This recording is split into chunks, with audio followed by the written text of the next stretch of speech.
Giorno 106.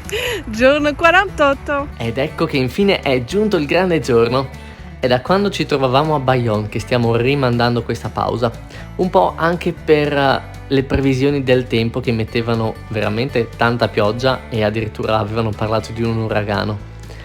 Oggi arriviamo a Bilbao, per la precisione dobbiamo superare Bilbao, Portugalete e infine giungere a Santurzi, che è dove passeremo le prossime 3 notti. La cittadina ci colpisce subito, i colori sono molto intensi soprattutto nel centro storico. L'unico problema è che è pieno di scale e le ginocchia di Marta proprio non ce la fanno più. Per fortuna la mia schiena sta molto meglio e riesco a gestire anche 2 zaini. E dopo aver camminato per tante ore lungo un canale, superiamo l'ultima prova, il ponte Bizkaia, che si può attraversare con la gondola o dall'alto.